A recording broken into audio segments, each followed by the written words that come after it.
السلام عليكم مشاهدينا الكرام، أهلا بكم. كاين أخبار تقول باللي يوسف بليلي الآن راهو متواجد في تونس، راح باش يتحدث مع إدارة الترجي التونسي بعد ما وضعت بيان أنها أغلقت المفاوضات مع يوسف بليلي، وقالت باللي ربي يوفقه في مشواره الباقي، وقالت أنه خلاص يوسف بليلي ما جاش الاجتماعين معناتها خلاص ماهوش حاب يكمل مع النادي. هكا صرحت في البيان الرسمي اللي خرج من يعني نادي الترجي التونسي. وبعدها يعني شاهدنا كذلك مولودية الجزائر وضعت بيان بأنها توصلت الاتفاق مع اللاعب يوسف بليلي، وبأنه يعني تفاهمت معها على الأمور المالية وكذلك الأمور الأخرى.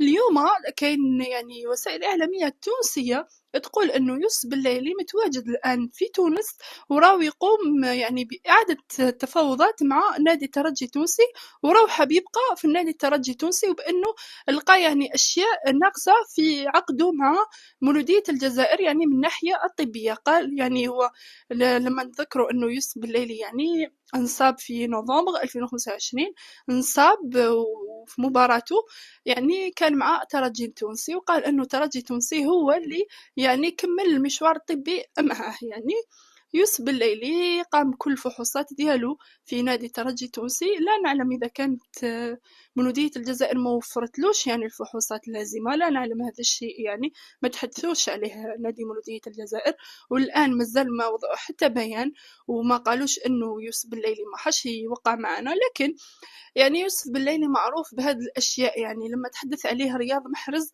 قال إنه يوسف بليلي ذو موهبة كبيرة لكنه ما عندوش كيفاش يقولوا ما عندوش خبرة وما عندوش يعني احترافية في المواضيع العقود. هذا الشيء قال انه يعني يتحدث عليه رياض محرز بهذه الطريقة. لما تحدث عليه بهذه الطريقة كلنا يعني زعفنا، أغلبية الشعب الجزائري اللي يحب يوسف بليلي زعف لما تحدث عليه رياض محرز. ذاكر رياض محرز عنده بعد نظر وبالك شافه في التعاملات ديالو.